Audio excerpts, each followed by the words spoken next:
Hello friends, movie with আরজেতে আপনাদের সকলকে স্বাগত। আশা করছি আপনারা সকলে ভালো আছেন। তো এখন আমি কথা বলতে চলেছি মিতিন একটি খুনের সন্ধান মুভি ট্রেলারটা নিয়ে। তো মিতিন মাসি মুভিটা তো আমরা আগেই দেখেছি। তো যারা এই মুভিটা দেখেনি তাদের জন্য বলি যে এখানে কোয়েল মল্লিকের একটা লিড ক্যারেক্টার নিয়ে এই মুভিটাকে করা হয়েছে এবং মিতিন মাসির মুভির সিকুয়েল ধরেই এই মিতিন একটি খুনের সন্ধান এই মুভিটাকে তৈরি করা হয়েছে। তো এই মুভির ট্রেলারটা আমার কেমন লাগলো সেটা আমি এই ভিডিওর মধ্যে আপনাদের সাথে শেয়ার করব। আপনাদের কাছে অনুরোধ রইল ভিডিওটি সম্পূর্ণ দেখার জন্য। তো এই মুভিটার যে ট্রেলারটা আমরা দেখছি সেটা একটা ডিসেন্স ট্রেলার। আগেরবারে মিতিন মাসির ট্রেলারটা থেকে এটা আমি বলবো বেটার, এবং এই মুভিটা আগেরবারের মুভির থেকে অনেকটাই বেটার, কারণ এই মুভির মধ্যে আমরা কোয়েল মল্লিককে একটা আলাদা রকম রূপে দেখতে চলেছি এবং দেখতে পাচ্ছিও ট্রেলারটার মধ্যে। তো আগের মিতিন মাসির সাথে এই মিতিন এর একটু তফাৎ আমরা যেটা দেখতে পাচ্ছি সেটা হলো যে আগে কোনো রকম ভায়োলেন্স দেখানো হয়নি, কিন্তু এইবারে কোয়েল মল্লিকের যথেষ্ট সুন্দর ফাইট দেখানো হয়েছে।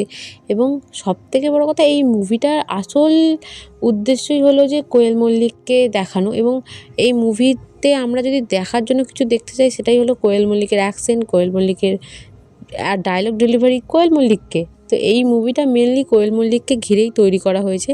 এর থেকে বাইরে যদি আপনারা ভেবে থাকেন যে কিছু এক্সপেক্ট করবেন, হ্যাঁ, এক্সপেক্ট করার মতো যেটা আছে সেটা হলো খুনিকে ধরবে, একটা সাসপেন্স, একটা থ্রিল, এই বিষয়টা আপনি এক্সপেক্ট করতে পারেন। বাট এর থেকে আদারওয়াইজ আপনার কিছু এক্সপেক্ট করা আমার তো মনে হয় না উচিত। এই ট্রেলারটার মধ্যে যেটা আমরা মেনলি দেখতে পাচ্ছি যে একজন বড় বিজনেসম্যান তিনি খুন হন এবং তার খুনি ধরার জন্য মিতিনকে ডাকা হয়েছে, এবং তার সাথে তার পরিবার, তার রিলেশন, সমস্ত কিছুর একটা সিকোয়েন্স যেটা খুব নষ্ট হয়ে রয়েছে সেটাকে তুলে ধরবে। এবং কে খুনি সেটা দেখার জন্য মিতিন চারিদিকে টোপ দেবে, এবং কে টোপটা গেলে সেই বিষয়ে একটা ডায়ালগ রয়েছে। তো এখানে মেনলি গল্পটা এটুকুই আমি বুঝতে পারলাম যে খুনিকে ধরার জন্য একটা থ্রিল ব্যাপার তো থাকবেই এই মুভিটার মধ্যে। আর দ্বিতীয় কথা হলো যে কোয়েল মল্লিকের ডায়লগ, যেটা একটা আলাদা রকমেরই ভাইব দিচ্ছে। এই কারণে হয়তো মুভিটা একটু হলেও ভালো হতে পারে। আগের মিতিন মাসির সাথে এই মিতিনের একটা তফাৎ যেটা দেখতে পেলাম যে তার যে একটা অ্যাটিটিউড, তার যে একটা অ্যাকশন চেঞ্জ করেছে সেটা কিন্তু সত্যি তাকে দেখতে খুব সুন্দর লাগছে। একটা ডায়লগ আছে যে মহিলা মেয়ে ছেলে নয়, এই ডায়লগটা ভাই আমার খুব ভালো লেগেছে। এই মুভির ট্রেলারটার মধ্যে যে ব্যাকগ্রাউন্ড স্কোরটা দিয়েছে সেটা কিন্তু বেশ ভালো ওয়ার্ক করছে, সেটার কারণে হয়তো ছবিটা কোথাও ভালো জায়গায় উঠতেও পারে। তো এই মুভির মধ্যে যদি কোয়েল মল্লিক না থাকতো তাহলে হয়তো আমার আলাদা করে তাকে দেখানো, মানে এই মুভিটা দেখার জন্য এক্সাইটমেন্ট থাকতামই না আমি একটু।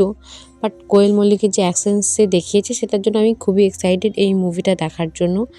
আপনারা যারা এই ট্রেলারটা দেখেননি তাদের কাছে বলবো অবশ্যই ইউটিউবে যান, ট্রেলারটা দেখুন, এবং আমার ভিডিওর মধ্যেও এই ট্রেলারটা মেনশন করা থাকবে, আপনারা দেখবেন, আপনাদের আশা করছি ভালো লাগবে। তো আজকের ভিডিওটা এই পর্যন্তই। আশা করছি আমার ভিডিওটি আপনাদের ভালো লেগেছে।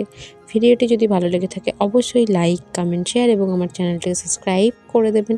Thank you so much for watching this video. Take care, bye by.